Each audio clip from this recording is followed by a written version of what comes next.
फिर चलिए शुरू करते हैं।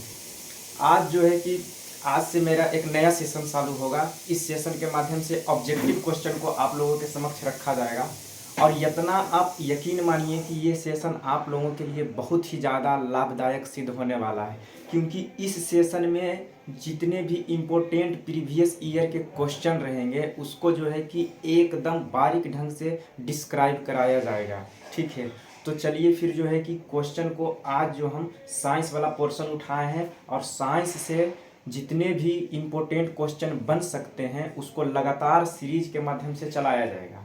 ठीक, तो आज इस सेशन का पहला दिन है, तो आप लोग तो है कि एकदम अच्छे ढंग से देखिए, क्योंकि जितने भी क्वेश्चन कराया जाएगा उससे रिलेटेड जितने भी पॉइंट्स कवर हो सकते हैं सारे पॉइंट्सों को कवर कराया जाएगा। तो चलिए फिर देखिए, पहला क्वेश्चन आप लोगों के सामने ये रहा। तो देखिए आप लोगों के सामने जो है पहला क्वेश्चन है कि लहसुन में विशिष्ट गंध का क्या कारण है। तो आप लोग को बताना है कि लहसुन में जो गंध होती है, जब आप लोग घर में जो है कि लहसुन को छीलते होंगे तो उससे देखते होंगे कि एक प्रकार की गंध आती है। तो उस गंध का जो है कि क्या कारण है, क्लोरो यौगिक, फ्लोरो यौगिक, सल्फर यौगिक या फिर ब्रोमो यौगिक। सबसे पहली बात तो ये देखिए कि लहसुन जो है, देखिए कुछ बताते हैं, लहसुन और प्याज, लहसुन और प्याज एक बीजपत्री पौधा है, एक बीजपत्री पौधा है। जिस तरह से आप लोग गांव घर में सुनते होंगे ना कि देसला गाय है, जर्सी गाय है, साहिवाल है, उसका नस्ल का नाम सुनते होंगे, उसी तरह से लहसुन और प्याज जो है एक विशेष नस्ल से आता है। उस नस्ल या फिर उस कुल का नाम है लिलिएसी कुल। तो लहसुन और प्याज का कुल जो है लिलिएसी कुल का है, लिलिएसी कुल का ये पौधा है। ठीक, और लहसुन में जो है कि एक प्रकार का यौगिक की प्रधानता होती है, सर्वाधिक मात्रा में यौगिक पाई जाती है, वो सल्फर यौगिक होती है। तो इसमें जो है कि सल्फर की प्रधानता होती है, इस कारण से इसमें गंध आती है। तो इसका क्या आंसर हो जाएगा, सल्फर यौगिक। ठीक, अब आइए नेक्स्ट क्वेश्चन की ओर हम लोग बढ़ते हैं। तो फिर देखिए आप लोगों के सामने क्वेश्चन नंबर 2 है कि स्टॉक फार्मिंग क्या है। ऑप्शन आप लोग सुनिए कि 2 से 3 फसलों का एक साथ उगाया जाना, पशुओं का प्रजनन करने की विधि, फसलों की अदला बदली यानी कि क्रॉसिंग आवर। तो स्टॉक फार्मिंग का मतलब क्या होता है, इसका नाम से ही इसका मतलब निकल के सामने आता। स्टॉक, किसी भी चीज़ को स्टॉक करके रखना, उसके बाद जो है कि उसका फार्मिंग करना, वही स्टॉक फार्मिंग कहलाता है। जैसे आप लोग जो है कि गांव घर में देखते होंगे कि जो है कि कोई डॉक्टर आता है और वो जो है कि बैल या फिर सांड का वीर्य को एक द्रव नाइट्रोजन के बोतल में रखे हुए रहता है और उसको उसके सीमन के जो है कि गाय में डाला जाता है, जिससे वो प्रेग्नेंट हो जाती है। तो वो एक प्रकार का स्टॉक फार्मिंग का ही उदाहरण है। तो कोई भी चीज का जो है कृत्रिम रूप से प्रजनन करवाने की विधि को ही स्टॉक फार्मिंग कहा जाता है। तो स्टॉक फार्मिंग क्या है कि पशुओं का प्रजनन कराने की एक विधि स्टॉक फार्मिंग कहलाता है। तो इसका राइट आंसर हो जाएगा ऑप्शन नंबर बी, पशुओं का प्रजनन स्टॉक फार्मिंग कहलाएगा। एक चीज और आप लोग जब जैसे कि प्रजनन की विधि आ रही है या फिर इसका नाम आया है, तो इससे रिलेटेड एक और क्वेश्चन का मोटिव रहता है और क्वेश्चन बार बार पूछा जाता है। वो ये होता है कि पुरुषों का जबकि बांध्यकरण कराया जाता है उस पद्धति को क्या कहा जाता है। जैसे कि आप लोग देखते होंगे कि छोटा छोटा जो है कि बकरी का बच्चा होता है, उसको बांध्यकरण करवाया जाता है ताकि उसकी साइज में ज़्यादा बढ़ोतरी हो। ठीक है, उसका जो है कि ग्रोथ रेट जो है कि और आगे बढ़े। तो उसी तरह से अगर जो कोई नर को अर्थात मनुष्य के नर को बांध्यकरण कराया जाएगा तो उस पद्धति को जो है कि वेसेक्टोमी कहा जाता है। और महिलाओं का जो है कि आम बोलचाल के भाषा में बोलता है नसबंदी करवाना या फिर मतलब कि बांध्यकरण करवाना, महिलाओं वाला कहलाएगा ट्वेरेक्टोमी और पुरुषों वाला कहलाएगा वेसेक्टोमी। इस बात को आप लोग ध्यान दीजिएगा। अब जो है कि हम क्वेश्चन नंबर 3 की ओर चलते हैं। तो ये रहा आपका अगला क्वेश्चन। तो आप लोगों के सामने जो है कि अगला क्वेश्चन है कि सर्दियों के मौसम में सांप, बिच्छू या कीट पतंगे अपने बिलों में छिप जाते हैं, इस गुण को क्या कहा जाता है। तो आप लोग जो है कि ध्यान दीजिए इस बात को कि आप लोग देखते होंगे कि गांव घर में जो है कि सांप और बिच्छू कब निकलता है। थोड़ा सा कॉमन सेंस लगाइए कि गर्मी के दिन में ही निकलता है ज़्यादातर, और कीट पतंगे जो है कि गर्मी के दिन में ही ज़्यादातर एक्टिव होते हैं। आप लोग जो है कि अगर गांव से बिलोंग कर रहे होंगे तो छत पर रात में अगर गर्मी के कारण सोने के लिए जाते होंगे तो देखते होंगे कि बहुत सारा कीट पतंग जो है कि उड़ते हुए आप लोगों को नज़र आता होगा। ठीक, और इसी तरह से अगर जो रात में आप बाहर निकल गए, अत्यधिक गर्मी पड़ रही है, तो कहीं पर आप सांप देख लीजिएगा या फिर बिच्छा निकलते हुए देखते होंगे। तो ये गुण जो है कि गर्मी के दिन में सांप बिच्छू अपने आप बिल से बाहर आ जाते हैं। ठीक, लेकिन सर्दियों के मौसम में जो है कि सांप, बिच्छू या कीट पतंग जो है कि वो निष्क्रिय हो करके अपने अपने बिलों में छिप जाते हैं। तो इस गुण को पूछा गया है कि सर्दी के मौसम में कीट पतंगे या सांप बिच्छू अपने बिलों में चले जाते हैं, इस प्रकार के गुण को वैज्ञानिक भाषा में क्या कहा जाता है। तो इसी तरह के गुण को हाइबरनेशन का गुण कहा जाता है। तो इसका राइट आंसर हो जाएगा ऑप्शन नंबर ए, हाइबरनेशन। एक ऑप्शन दिया हुआ ऑस्टिवेशन। तो कुछ ऐसे भी जीव हैं जो सर्दी के दिनों में नहीं बल्कि गर्मियों के दिनों में जो है कि निष्क्रिय होकर के अपने अपने बिलों में या फिर अपने घरों में छिप जाते हैं। इस प्रकार के गुण को ऑस्टिवेशन कहते हैं। ये सर्दी के मौसम में हाइबरनेशन, शीत निष्क्रियता या फिर विंटर स्लीप इसको इंग्लिश में बोलते हैं। और ऑस्टिवेशन गर्मी के दिन में कुछ जीव जो है कि अपने अपने बिलों में छिप जाते हैं। जैसे कि एग्जाम्पल के तौर पर आप लोग देखिए कि मगरमच्छ या फिर सैलामेंडर एक ऐसे जीव हैं जो गर्मी के मौसम में जो है कि अपने अपने स्थान, जहां उसका निवास स्थान है, वहां पर जाकर के वो छिप जाता है। इसका एग्जाम्पल जो है कि मगरमच्छ या फिर सैलामेंडर, इसी का एक प्रजाति है सैलामेंडर। ठीक, ये ऑस्टिवेशन का गुण है जो कि गर्मी के दिन में छिप जाता है। एक है कॉमन्स फ्लैग। तो कॉमन्स फ्लैग वाला गुण इस गुण को कहा जाता है जो कि कभी देखते होंगे कि कुछ ऐसे भी जीव हैं जो दूसरे जीवों से बचाव के लिए अपने रंग, अपने रूप या फिर अपने आकार को बदल लेते हैं। जैसे कि कहावत में एक बोला जाता है ना कि तुम गिरगिट जैसा रंग बदलते हो। तो गिरगिट का रंग बदलना वही है कॉमन्स फ्लैग। मतलब कि कुछ जीव शत्रुओं से बचाव के लिए जो है कि अपने रंग, रूप, आकार में परिवर्तन कर लेते हैं। उस गुण को कॉमन्स फ्लैग कहा जाता है। एक है अनुहरण। अनुहरण हिंदी शब्द है, इसको इंग्लिश में जो है कि मिमिक्री बोला जाता है। इंग्लिश में मिमिक्री। तो आप सुनते होंगे कि तुम मेरा मिमिक्री कर रहे हो, मतलब मेरा नकल कर रहे हो। इसको नकल भी आप बोल सकते हैं, नकल। ठीक, तो जो है कि कुछ ऐसे भी जीव हैं जो अपने आप को दूसरे जीवों से बचाने के लिए जो है कि किसी दूसरे जीवों का नकल करते हैं। तो नकल करने वाले जीव जो उस प्रकार के गुण को कहा जाता है, ये अनुहरण या फिर मिमिक्री कहा जाता है। तो मिमिक्री क्या है? शत्रुओं से बचाव के लिए दूसरे जीवों को नकल करने की पद्धति। कॉमन्स फ्लैग क्या है? अपने रंग, रूप, आकार में बदलने की क्षमता। हाइबरनेशन सर्दियों के मौसम में निष्क्रिय हो जाना। ऑस्टिवेशन गर्मियों के मौसम में निष्क्रिय हो जाना। अब देखिए कि अगला क्वेश्चन क्या आता है आप लोगों के सामने। तो फिर देखिए आप लोगों के सामने नेक्स्ट क्वेश्चन है, क्वेश्चन नंबर 4 कि निम्न में से कौन सुमेलित नहीं है। मतलब कि इसमें 3 है ऐसे जो सुमेलित है। इस चारों ऑप्शन में 3 ऐसे हैं जो कि सुमेलित है। एक आपको ओ वाला ऑप्शन चूज करना है जो कि सुमेलित नहीं है। तो डेसिबल पहला दिया हुआ है ऑप्शन में, ध्वनि की प्रबलता है, एकदम सही बात। डेसिबल से हम लोग ध्वनि की प्रबलता को मापते हैं, ये सही है। लेकिन हमको क्या चुनना है? जो सुमेलित नहीं है। तो ये तो सुमेलित है, ये आंसर नहीं होगा। अश्वशक्ति, शक्ति की मात्रक, ये भी सही है। ठीक, एक अश्वशक्ति बराबर, यहाँ पर हम लिख देते हैं, एक अश्वशक्ति को इंग्लिश में हॉर्स पावर बोलते हैं। एचपी, एक एचपी बराबर होता है 746 वाट। ठीक, आप लोग ये सब कंसेप्ट ध्यान में रखिएगा। तो अश्वशक्ति शक्ति की मात्रक है, एकदम सही बात है। समुद्री मील नौ संचालन में दूरी की इकाई, एकदम सही बात है कि समुद्री मील से जो है कि नौ संचालन में दूरी की इकाई मापा जाता है। एक समुद्र से संबंधित जो है कि एक यंत्र और है सोनार, उसमें जो है कि प्राश्रव्य ध्वनि तरंगों को उस यंत्र के माध्यम से जो है कि समुद्र की गहराई में भेजा जाता है और वस्तुओं को ट्रैक किया जाता है, अर्थात पता लगाया जाता है सोनार के माध्यम से। तो समुद्री में नौ संचालन में दूरी की इकाई है, मतलब कि ये तीनों ऑप्शन सही मेल है। और तब इसका आंसर क्या हो जाएगा? ऑब्वियस सी बात है, जब तीनों ऑप्शन जो है कि मैच ही खा रहा है तो ऑप्शन नंबर 4 इसका आंसर हो जाएगा सेल्सियस उष्मा की इकाई। सेल्सियस जो है कि उष्मा की इकाई न हो करके सेल्सियस जो है कि तापमान की इकाई है, ध्यान रखिएगा। सेल्सियस जो है कि ताप की इकाई है और उष्मा जो है कि उष्मा की इकाई जूल होती है, ये ध्यान रखिएगा।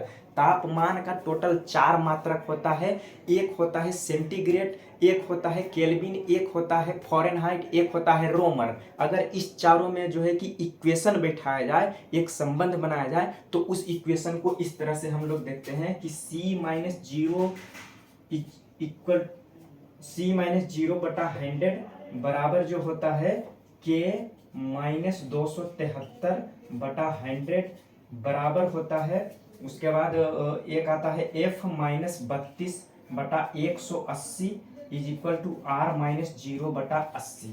इस इक्वेशन के माध्यम से आप लोग जो है कि कोई एक चीज दिया हुआ रहेगा, एक वैल्यू दिया हुआ रहेगा, तो दूसरे वैल्यू का मान आप निकाल सकते हैं। अगर सेंटीग्रेड में दिया है, पूछ दिया फ़ारेनहाइट, तो ये दोनों को बराबर करके आप वहां से कैलकुलेशन करके आराम से निकाल सकते हैं। इसलिए इस इक्वेशन को आप लोग नोट कीजिए, क्योंकि इससे जो है कि क्वेश्चन बनते हैं, ठीक है। उसके बाद जो है कि आप लोग उस क्वेश्चन को आराम से डील कर लेंगे। तो इसका आंसर क्या हो जाएगा? निम्न से कौन सुमेलित नहीं है? तो सेल्सियस जो है कि उष्मा की इकाई, ये सुमेलित नहीं है, क्योंकि सेल्सियस ताप की इकाई होती है, उष्मा की एसआई मात्रक जूल होता है। तो इसका आंसर हो जाएगा ऑप्शन नंबर डी। अब जो है कि नेक्स्ट क्वेश्चन देखिए। तो देखिए आप लोग के सामने जो है अगला क्वेश्चन है कि किस पदार्थ के ऑक्सीकरण से सर्वाधिक मात्रा में हमारे शरीर को जो है कि ऊर्जा की प्राप्ति होती है। तो एक चीज आप ध्यान दीजिएगा कि हमारे शरीर में या फिर किसी भी जीव जंतुओं के शरीर में ऊर्जा का जो है कि स्रोत दो ही प्रकार से होता है। वो दो प्रकार, एक कार्बोहाइड्रेट से हमारे शरीर को ऊर्जा मिलता है और एक वसा से मिलता है। इसमें ऑप्शन आप लोग देखिए, किसके ऑक्सीकरण से सर्वाधिक मात्रा में ऊर्जा मिलती है। ऑक्सीकरण एक ऐसी पद्धति है जिससे जो कि ऑक्सीजन का जुड़ना ही ऑक्सीकरण कहलाता है, और हाइड्रोजन का जुड़ना जो है कि अवकरण पद्धति कहलाता है। और ये दोनों रिएक्शन जो साथ में चलते हैं तो उसे रिडॉक्स अभिक्रिया कहा जाता है। आप लोग 9-10 में ही ये चीज पढ़े होंगे। तो ऑक्सीजन हमारे शरीर में ऊर्जा देती है, एक बात तो आप ये जानते होंगे।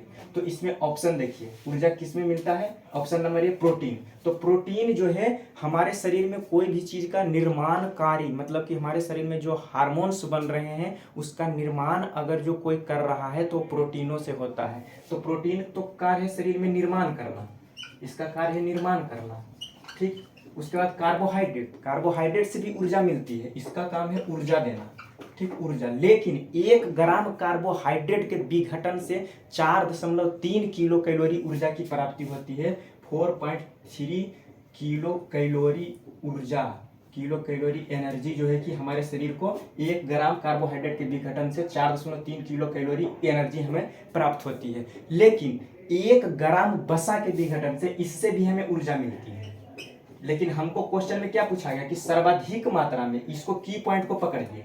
अगर जो पूछा जाए कि ऊर्जा किससे मिलती है तो ये तो दोनों से मिलता है, लेकिन सर्वाधिक मात्रा में किससे मिलता है तो वसा से मिलता है, क्योंकि 1 ग्राम वसा के विघटन से 9.3 किलो कैलोरी एनर्जी की प्राप्ति होती है। 9.3 किलो कैलोरी एनर्जी जो है कि हमारे शरीर को मिलती है 1 ग्राम वसा के विघटन से। और विटामिन जो है, विटामिन हमारे शरीर में क्या कार्य करता है? विटामिन का मुख्य रूप से कार्य है शरीर में हमारे शरीर को जो है कि रोगाणुओं से लड़ने की क्षमता, यानी कि इम्यून सिस्टम को इंक्रीज करने की पावर देना। तो रक्षात्मक कार्य जो है ये विटामिन का होता है, ये हमारे शरीर को जो है कि रक्षा करता है। तो इसका क्या आंसर हो जाएगा? सर्वाधिक मात्रा में ऊर्जा किससे मिलती है? तो वो वसा से मिलती है, ठीक। अब जो है कि नेक्स्ट क्वेश्चन आप लोग देखिए ए। तो देखिए आप लोग के सामने जो है कि एकदम इस क्वेश्चन को जो है कि शालीनता से आप लोग देखिए पहले और पढ़िए कि हीमोग्लोबिन के बारे में निम्नलिखित कथनों पर विचार कीजिए, ठीक। हीमोग्लोबिन एक ऐसा हार्मोन्स है जो कि हमारे शरीर में जो है कि रक्त में पाया जाता है। तो उसके बारे में जो है कि ये 4 स्टेटमेंट्स दिया गया है, और इस स्टेटमेंट्स में हमें सही स्टेटमेंट्स को चुन करके आंसर देना है। तो पहला कथन है कि यह रक्त में ऑक्सीजन का संचार करता है। हीमोग्लोबिन के कारण ही हमारे शरीर में जो है कि ऑक्सीजन का संचार होता है। एकदम ये जो है कि सही बात है, कारण कि हमारे शरीर में जो है कि ऑक्सीजन या कार्बन डाइऑक्साइड का संचार करता है। और रक्त तीन प्रकार का होता है, आप लोग जानते होंगे, WBC, एक RBC, एक प्लेटलेट्स। तो RBC का कार्य होता है ऑक्सीजन और कार्बोहाइड्रेट का संचार करना, और उसी RBC के अंदर जो है कि हीमोग्लोबिन पाया जाता है। RBC के अंदर रेड ब्लड सेल या लाल रक्त कणिका के अंदर हीमोग्लोबिन पाया जाता है, जिससे रक्त में ऑक्सीजन का संचार होता है। ये सही है। ठीक। दूसरा, यह लौह युक्त होता है। एकदम सही बात है कि हीमोग्लोबिन में सर्वाधिक मात्रा में अगर कोई पदार्थ पाया जाता है तो वो लोहा का मात्रा होता है, यानी कि लौह ऑक्साइड इसमें पाया जाता है। तो ये भी सही है स्टेटमेंट से। यह रोगों के प्रति प्रतिरक्षा प्रदान करता है, ये एकदम गलत है, क्योंकि प्रतिरक्षा रोगों के प्रति हमारे शरीर में जो है कि रक्त का भाग WBC जो होता है ना, व्हाइट ब्लड सेल, उसके द्वारा होता है। और हीमोग्लोबिन कहाँ पाया जाता है? मैंने पहले ही बताया कि हीमोग्लोबिन पाया जाएगा तो RBC के अंदर, WBC के अंदर नहीं। तो यह जो है कि यह काम प्रतिरक्षा प्रदान करना वो WBC का कार्य है, व्हाइट ब्लड सेल का यह कार्य है, इसलिए ये स्टेटमेंट्स गलत है। ठीक। और ये दोनों सही है। और चौथा स्टेटमेंट देखिए, यह रक्त को लाल रंग प्रदान करता है। एकदम सही बात है कि रक्त को लाल रंग प्रदान जो है कि हीमोग्लोबिन के कारण ही हमारे शरीर में रक्त का रंग लाल होता है। तो यहाँ पर देखिए कि ये तीन स्टेटमेंट्स कौन कौन सही हुआ, 1 और 2 और 4 ये गलत है। तो 1, 2 और 4 किस में है? 1, 2, 4 और 1, 2, 4, 1, 2, 4, ऑप्शन नंबर सी। तो ऑप्शन नंबर सी इसका आंसर, राइट आंसर हो जाएगा। अब जो है कि नेक्स्ट क्वेश्चन आप लोग देखिए, ये रहा आप लोगों के सामने। देखिए आप लोगों के नेक्स्ट क्वेश्चन है कि निम्नलिखित पौधों और उसके खाद्य योग्य भाग में कौन सुमेलित नहीं है? अर्थात 3 इसमें सुमेलित है और 1 जो है कि सुमेलित नहीं है। तो आप ध्यान दीजिए कि पहला ऑप्शन है अदरक जो कि प्रकंद, दूसरा ऑप्शन है प्याज शल्यकंद, तीसरा है आलू जड़ और नारियल भ्रूणकोश। तो एक चीज आप लोग एकदम ध्यान दीजिए, कभी नहीं भूलिएगा, इस ट्रिक को आप लोग अपना लीजिए कि पौधों में 2 तरह के क्वेश्चन बनते हैं, जड़ से और तना से। उसमें पूछा जाता है कौन जड़ है और कौन तना है। तो शलजम, शकरकंद और चुकंदर, ये जो है कि जो सलाद वाला जो भाग होगा ना, जिससे सलाद बनती है, वो हमेशा जड़ रहेगा। शलजम से, और उसके बाद शकरकंद से, उसके बाद चुकंदर से। ये सब देखते होंगे कि सलाद में भी प्रयोग होता है या फिर कच्चा भी खाया जाता है। शलजम, चुकंदर, शकरकंद, तो ये जड़ की श्रेणी में आएगा। और जिससे सब्जी बनता है, एक चीज ध्यान दीजिए, ठेठ भाषा में हम बता रहे हैं कि जिससे सब्जी बनेगा ना, वो जो है कि तना की श्रेणी में आएगा। तो सब्जी में क्या बनता है? आलू, प्याज, लहसुन, हल्दी, अदरक। आलू, प्याज, लहसुन, अदरक और हल्दी, ये सब सब्जी वाला भाग है। तो ये जो है कि तना की श्रेणी में आ जाएगा। तो इसमें जो है कि अदरक जो है प्रकंद का एक भाग है, एकदम सही है। प्याज शल्यकंद का भाग है, ये भी सही है। आलू जड़, तो आलू हम क्या कहें, जड़ नहीं होगा, ये तना होगा, क्योंकि आलू से सब्जी बनता है। तो ये तना की श्रेणी। वो ट्रिक है कि सब्जी और सलाद वाला, उसको कंसेप्ट मत ले लीजिएगा। तो आलू एक तना है, ठीक, ये जड़ नहीं है, इसलिए इसका राइट आंसर ये हो जाएगा। क्योंकि हमको जो है कि सुमेलित नहीं वाला चुनना था, तो ये सुमेलित नहीं है। अगर यहाँ तना रहता तो ये सुमेलित रहता। नारियल, भ्रूणकोश, ये भी सही है, ये तीनों सही है। ध्यान दीजिए, अदरक प्रकंद हो जाएगा, प्याज शल्यकंद होगा, नारियल भ्रूणकोश होगा, लेकिन आलू जड़ नहीं होकर के ये तना होगा। ठीक, तो इसका आंसर हो जाएगा सी। अब नेक्स्ट क्वेश्चन। तो देखिए अगला क्वेश्चन आप लोग के सामने है कि कच्चे तेल से पेट्रोलियम का पृथक्करण, मतलब कि अलग करने की विधि क्या कहलाती है? पृथक्करण कहने का मतलब हुआ कि कोई भी चीज से उसको अलग कर देने की विधि पृथक्करण कहलाता है, मतलब पृथक पृथक अलग कर देना। तो कच्चा तेल में तो बहुत चीजों की मात्रा होती है। कच्चे तेल से ही किरोसिन मिलती है, डीजल मिलता है, पेट्रोल मिलता है, अलकतरा मिलता है, बहुत सारे चीज़ों जो है कि कच्चे तेल में विद्यमान होता है। तो कच्चा तेल से जो है कि पेट्रोलियम का पृथक्करण या फिर किसी विशेष प्रकार के किरोसिन का ही पृथक्करण या फिर डीजल का ही पृथक्करण करने की पद्धति क्या कहलाता है, ये क्वेश्चन में पूछा गया है। तो पहला ऑप्शन आप लोगों के सामने है निस्यंदन। तो निस्यंदन को इंग्लिश में फिल्ट्रेशन बोला जाता है, मतलब कि फिल्टर कर देना। तो आप लोग के घर में जो है कि RO या फिर नाम सुने होंगे, कम से कम नहीं होगा फिर तो नाम सुने होंगे ना, कि फिल्टर वाला पानी पी रहा है। ठीक, तो फिल्ट्रेशन जो है कि उस पद्धति को कहा जाता है जिस पद्धति के द्वारा गंदे जल को शुद्ध किया जाता है। तो ये तो ऑप्शन नहीं होगा, ये तो पानी को शुद्ध करने की एक विधि है।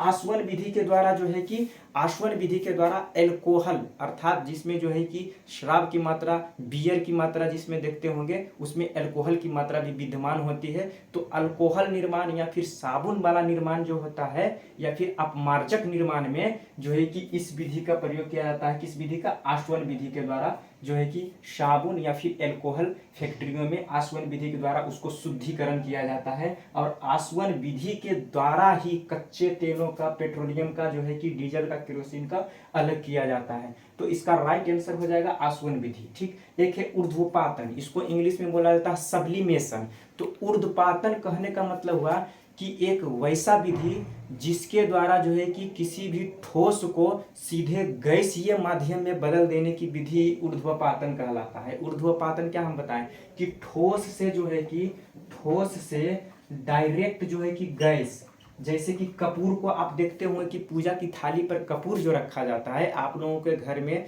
जो है कि पूजा होता है या किसी मंदिर में पूजा होता होगा तो देखते होंगे कि कपूर को जलाया, वो ठोस है और सीधे जो है कि जलने के बाद वो गैस में परिवर्तित हो गया। आयोडीन को जो है कि इसी माध्यम के द्वारा, ऊर्ध्वपातन माध्यम के द्वारा जो है कि ठोस से उसको डायरेक्ट गैस में बदल दिया जाता है। शुष्क बर्फ है, नैफ्थलीन है, इसका एग्जाम्पल ऊर्ध्वपातन को जो है कि सीधे ठोस से गैस में बदलने की विधि ऊर्ध्वपातन कहलाता है। एक ऑप्शन दिया हुआ अपकेंद्रण। अपकेंद्रण मतलब हुआ कि किसी भी चीजों को बाहर फेंकने की विधि अपकेंद्रण कहलाता है और अंदर अपने सेंटर की ओर मतलब कि लाने की विधि जो है कि अभिकेंद्रण कहलाता है। एक सेंट्रीपेटल, एक सेंट्रीफ्यूगल फोर्स होता है।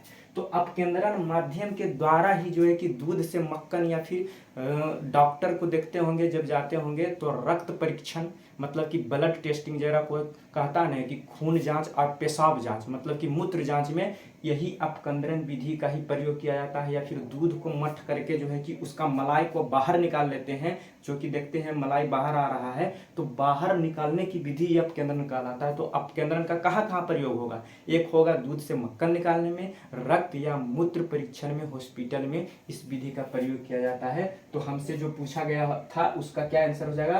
कच्चे तेलों से पेट्रोलियम का पृथक्करण करने की विधि क्या कहलाएगा? तो आसवन विधि इसका राइट आंसर हो जाएगा। अब नेक्स्ट क्वेश्चन देखिए।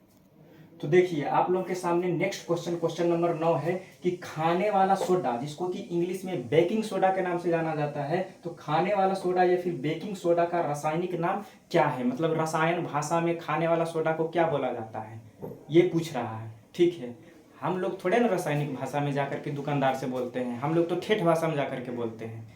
अब दुकान में जाइएगा तो थोड़े कहिएगा कि हमको जो है कि सोडियम कार्बोनेट चाहिए या सोडियम बाइकार्बोनेट चाहिए, वो दुकानदार भी कहेगा कि कौन पगला आ गया। ठीक, तो हम लोग जो है कि अपने भाषा का प्रयोग दुकान में या फिर कहीं बोलचाल की भाषा में करते हैं, लेकिन उसी चीज़ का रसायन में जो है कि कुछ और भी नाम रहता है। वही नाम आप लोग से पूछा गया है कि खाने वाला सोडा या बेकिंग सोडा का रासायनिक नाम क्या है। आपके पास जो ऑप्शन है sodium carbonate, sodium bicarbonate, acetic acid या फिर सल्फ्यूरिक एसिड।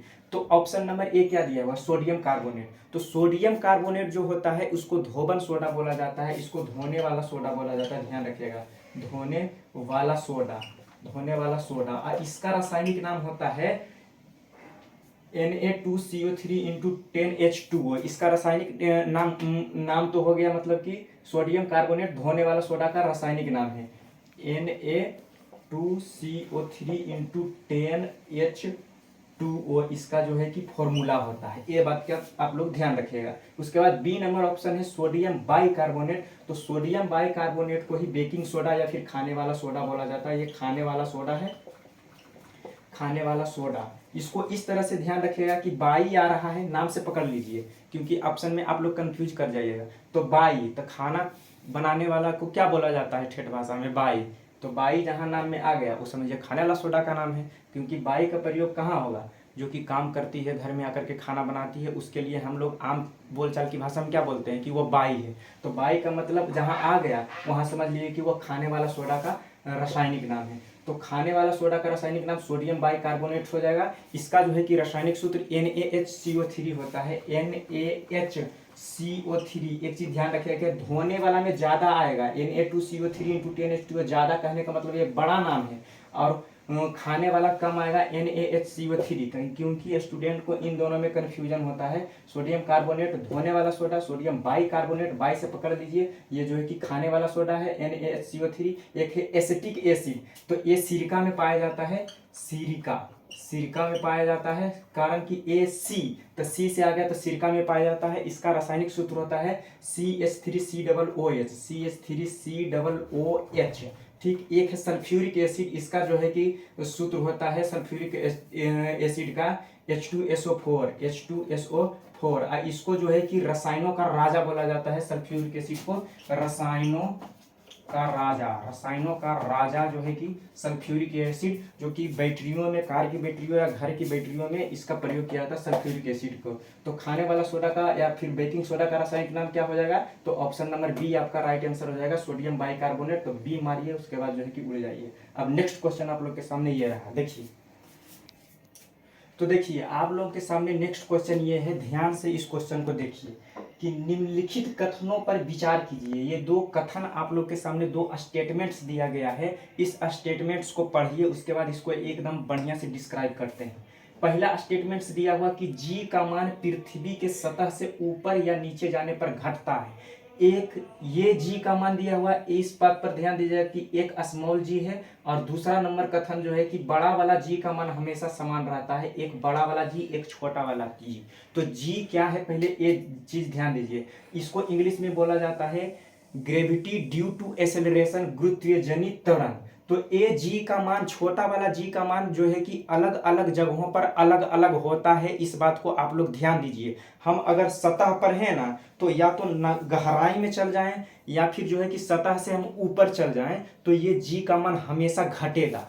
तो ये स्टेटमेंट एकदम सही है। और इस जी का अगर जो वैल्यू पूछा जाए, इधर लिख देते हैं, तो इस जी का वैल्यू होता है 9.8 मीटर पर सेकेंड स्क्वायर, क्योंकि ये जो है कि एक प्रकार का त्वरण है, गुरुत्वजनित त्वरण। तो त्वरण का ऐसा मात्रक होता है मीटर पर सेकेंड स्क्वायर, तो इसका मान भी 9.8 मीटर पर सेकेंड स्क्वायर हो जाएगा। ये छोटा वाला जी का मान दिया हुआ है। दूसरा नंबर जो है कि कथन है कि जी का मान हमेशा समान रहता है, ये बड़ा वाला जी। तो बड़ा वाला जी जो है एक कांस्टेंट है। कांस्टेंट कहने का मतलब हुआ कि कांस्टेंट वैसे वैल्यू को बोला जाता है जिसको कि हम कहीं पर ले जाएं, वो कांस्टेंट का वैल्यू का मान जो है कि चेंज नहीं होता। तो ये भी स्टेटमेंट सही है कि बड़ा वाला जी का मान हमेशा समान रहता है, लेकिन ये छोटा वाला जी का मान जो है कि ऊपर या फिर नीचे सतह से जाएंगे तो वह घट जाएगा। ठीक है, क्योंकि एक चीज ध्यान दीजिए कि इन दोनों में अगर अंतर पूछा जाए, तो ये बड़ा वाला जी का अगर मान पूछा जाए तो 6.67 गुने 10 के पावर -11 होता है। 6.67 गुने 10 के पावर -11 न्यूटन मीटर पर केजी स्क्वायर। इसका न्यूटन मीटर पर केजी स्क्वायर मात्रक है, इसलिए बड़ा वाला जी का मान 6.67 गुने 10 के पावर -11 न्यूटन मीटर पर केजी स्क्वायर होता है। इस बात को ध्यान रखिएगा। ये छोटा वाला जी जो है ना, वो एक सदिश राशि है, और बड़ा वाला जी जो है कि एक अदिश राशि है। कुछ चीजों को हम बता देते हैं। अगर जो बात किया जाए कि ये छोटा वाला जी का मान, तो हम बताएं कि पृथ्वी के सतह से नीचे जाइएगा अथवा ऊपर जाइएगा तो इसका मान घटेगा। लेकिन ध्रुव या भूमध्य रेखा से रिलेट करके क्वेश्चन पूछ जाए, तो छोटा वाला जी का जो मान होता है ना, वो भूमध्य रेखा पर सबसे कम होता है और ध्रुवों पर सर्वाधिक होता है। तो ध्रुव पर जो है कि छोटा वाला जी का मान सबसे ज्यादा होगा, और भूमध्य रेखा पर जो है कि जी का मान सबसे कम होगा। लेकिन बड़ा वाला जी का मान कांस्टेंट रहेगा, वो परिवर्तन नहीं होगा। इतना वैल्यू है तो इतना ही रहेगा, लेकिन इसका मान जो है कि अलग अलग जगहों पर अलग अलग होती है। ठीक, अब अगला क्वेश्चन आप लोग देखिए ए। ठीक, आप लोगों के सामने अगला क्वेश्चन ये है, देखिए। यदि किसी पिंड या फिर वस्तु का द्रव्यमान को हम अगर जो दुगना कर देते हैं, तो उसके जो है कि गतिज ऊर्जा कितनी हो जाएगी? गतिज ऊर्जा ½ mv² इसका फॉर्मूला होता है। स्थितिज ऊर्जा जो होता है mgh इसका फॉर्मूला होता है। लेकिन गतिज ऊर्जा होती क्या चीज है? कोई भी वस्तु अगर जो विराम अवस्था में है, जैसे कि ये एकदम बोर्ड जो है आप देख रहे हैं सामने, ये एकदम स्थिर है, बोर्ड थोड़े चल रहा है, इधर इधर दौड़ रहा है। ये बोर्ड जो है कि एकदम जो है कि शांत अवस्था में है, तो इसमें गतिज ऊर्जा 0 होगी, लेकिन स्थितिज ऊर्जा सर्वाधिक होगी। गति में रहेगा तो गतिज ऊर्जा बढ़ती जाएगी जितना गति बढ़ेगा, और स्थितिज ऊर्जा घटती जाएगी। इस बात को आप लोग ध्यान दीजिए।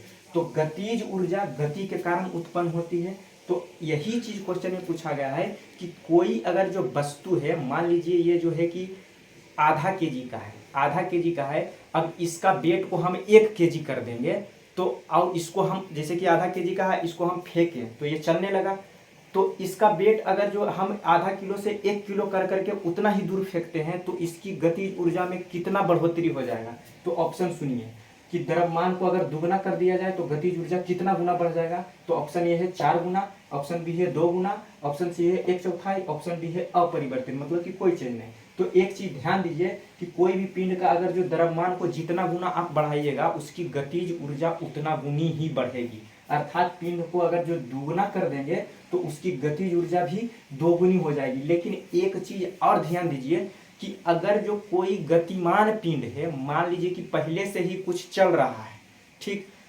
तब जाकर के अगर उसके द्रव्यमान को हम दुगुना कर देंगे तो उसका गतिज ऊर्जा जो है कि 4 गुनी हो जाएगी। मतलब कि अगर कोई अस्थिर पदार्थ है उसको अगर जो दुगना कीजिएगा तो वो दुगना ही होगा, लेकिन कोई जो है कि उसका वेग, एक चीज ध्यान दीजिए कि अगर उसके वेग को जो है कि हम 2 गुना कर देते हैं, मतलब कि उसके रफ्तार को बढ़ा करके दुगना कर देते हैं तो उसकी गतिज ऊर्जा 4 गुनी हो जाएगी।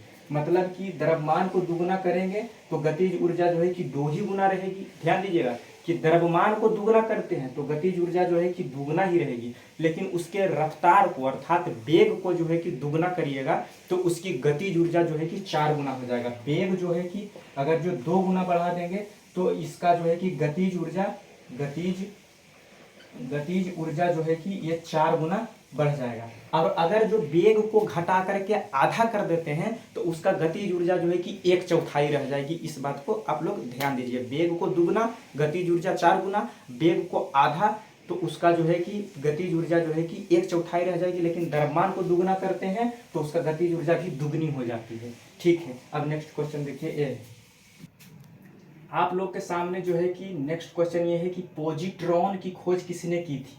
तो सबसे पहले देखिए कि पॉजिट्रॉन है क्या चीज। तो कोई भी पदार्थ या फिर कोई भी तत्व जो है कि सूक्ष्मतम कणों से मिलकर बना होता है, और वो सूक्ष्मतम कण, उसके मौलिक कण जो है कि 3 प्रकार का होता है। एक होता है इलेक्ट्रॉन, एक होता है प्रोटॉन, एक होता है न्यूट्रॉन। ये पहले के साइंटिस्टों ने बताया कि 3 ही मौलिक कण होते हैं। लेकिन बाद के दिनों में कुछ वैज्ञानिकों ने इन तीनों मौलिक कणों को भी जो है कि तोड़ करके बतला दिया कि इसका भी टुकड़ा किया जा सकता है। पहले तो परमाणु का खोज, तत्व के सबसे सूक्ष्मतम कण को परमाणु कहा जाता है डाल्टन के अनुसार। तो परमाणु के खोजकर्ता डाल्टन है। डाल्टन बताया कि सबसे छोटा कण परमाणु है। लेकिन कुछ वैज्ञानिक परमाणु को भी खंडित कर दिया 3 भाग में, इलेक्ट्रॉन, प्रोटॉन और न्यूट्रॉन को। ठीक, तो बताया कि परमाणु को 3 ही भाग में तोड़ सकते हैं। लेकिन आगे के दिनों में इससे भी पॉजिट्रिनो, न्यूट्रिनो, एंटी प्रोटिनो, मेसॉन, इस तरह के कणों को तोड़ करके निकाला गया। तो यही चीज पूछा गया है कि पॉजिट्रॉन की खोजकर्ता कौन है। तो पहला ऑप्शन दिया हुआ जे थॉमसन। तो जे थॉमसन जो है कि परमाणु के 3 मौलिक कण है। जे थॉमसन इलेक्ट्रॉन के खोज करता है। इलेक्ट्रॉन के खोज करता जे थॉमसन है। दूसरा ऑप्शन दिया हुआ गोल्डस्टीन। तो गोल्डस्टीन जो है कि ये है आपका न्यूट्रॉन का खोज करता। ईट पग प्रोटॉन के खोज करता है। प्रोटॉन के खोज करता गोल्डस्टीन है। ठीक, उसके बाद एंडरसन दिया हुआ, तो एंडरसन ही पॉजिट्रॉनों की खोज करता है, एंडरसन। तो इसका ऑप्शन नंबर सी हो जाएगा राइट आंसर। जेम्स चैडविक जो है न्यूट्रॉन के खोज करता है, न्यूट्रॉन के खोज करता जेम्स चैडविक। ये जो है कि 1932 में खोज किए थे, ये भी आप लोग ध्यान रखिएगा। आप इतना ही ईस्वी में एंडरसन जो है कि पॉजिट्रॉनों की खोज, पॉजिट्रॉन के 1932 में ये एंडरसन ही किए थे। तो इसका राइट आंसर हो जाएगा पॉजिट्रॉन के खोजकर्ता कौन है, तो एंडरसन। एक ट्रिक आपको देते हैं, ईट पग नाच। ईट पग नाच, इससे आप याद रख सकते हैं। ई फॉर जो हो गया इलेक्ट्रॉन हो गया, इलेक्ट्रॉन। और ट फॉर टॉमसन या थॉमसन, कुछ भी। इसका जे थॉमसन भी कहीं कहीं लिखा रहता है, कहीं कहीं टॉमसन भी लिखा रहता है, तो टॉमसन शॉर्ट में लिख देते हैं। प से प्रोटॉन, तो प्रोटॉन का हमने बताया क्या, गोल्डस्टीन। ग फॉर गोल्डस्टीन। और न नाच, मतलब कि न फॉर न्यूट्रॉन, अच्छा फॉर चैडविक। ठीक, ऐसे आप लोग याद रख सकते हैं। तो इसका राइट आंसर हो जाएगा एंडरसन पॉजिट्रॉन का खोज करता है। अब देखिए आप लोग, अगला क्वेश्चन ये है। तो देखिए अब इस सेशन को हम ज्यादा लंबा नहीं खींचते हैं, इस सेशन का जो है कि एंडिंग यहीं पर करते हैं। आप लोग जो है कि अगर जो वीडियो को अच्छा लगा हो तो अपने दोस्तों के पास भी शेयर कीजिए, और अगर जो चैनल पर नए हैं तो इस चैनल को सब्सक्राइब कीजिए, ताकि उससे हमारा हौसला और बुलंद हो और भी एनर्जी और भी ऊर्जा के साथ हम वीडियो को ले करके आएँ। ठीक है, अगर जो आपको इस सेशन से कुछ भी लाभ हो रहा हो तो कृपया करके जो है कि चैनल पर आप लोग बने रहिए। लगातार आप लोगों के पास जो है कि बेहतर से बेहतर ढंग से नॉलेज आप लोगों को दिया जाएगा। जितना जानकारी आप लोग के पास है उस जानकारी को दिन प्रतिदिन जो है कि हमारा ये दायित्व है कि इंक्रीज ही करवाएंगे। इसलिए जो है कि आप लोग डेली वीडियो देखिए। Thank you.